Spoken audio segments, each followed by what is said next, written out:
Hi, it's me again with Corel Draw tips and tricks. I'm going to show you how to make this pattern really kind of easy. A couple of things we need to think about. I'm going to start with the 3-point curve line, holding down the control button, and then I'm going to make a curve. Now it's already a curve, so now I can take the shape tool and make it more of like a flat top.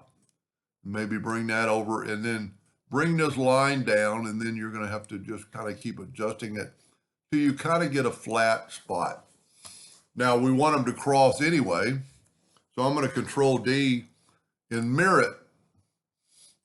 Now it doesn't mirror perfect because I moved the nodes, but if we take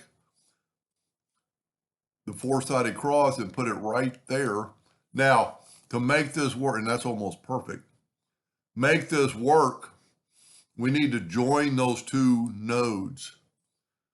And I can shift select the other side, select those two, go up to Windows, Dockers, and join curves. And just mine is set on 0.1, and now that is one curve.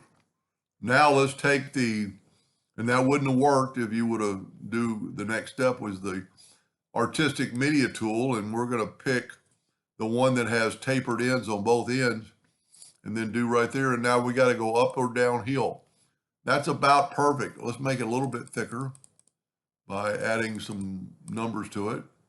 Now, next thing you need to do, you need to for sure go and break the artistic media apart, and you'll see there that's our original line. Now we can take this, go up to object, and convert the outline to an object. And then I'm going to left click, got to select it, left click, right click. Now I'm going to make it a little bit smaller, and I'm going to take an ellipse, and this is depending on how big it is and what you're going to do is depending on the angle. So I'm going to hit P, put it in the center of the page. While holding down the control button, I'm going to get it, and I'm just going to have it go like right past or right before the line. Now I'm going to Control D and alternate C, and I'm going to rotate it by hand until I really get it about where I want, but I've got to go up here, and let's say I'm going to go 9 degrees. Well, let's check. 360 divided by 9 is 40 times.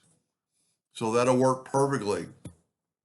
I can get rid of my circle now. I'm going to select on that. I'm not going to duplicate it. I'm just going to go alternate C, that put it rotate from the center. Then I'm going to open up, and you could have gone 8 degrees or whatever fits on that shape. And I'm going to go to Windows, Dockers, and Transform or Transformation, depending on what version you have. And I'm going to rotate it 9 degrees 39 times. We need 40, but we've already got one. And look at that. Then you can take the whole thing and weld it, and then you can turn it yellow and take away the outline, and this is what you get. Pretty cool. This one is rotated 8 degrees. This one is rotated 9 degrees because my graphic was larger. But, you've got double intersections, and it's all one piece. And this would, this is one of those types of deals that would cut out. If you have a laser, you could left click, right click, and that would cut out.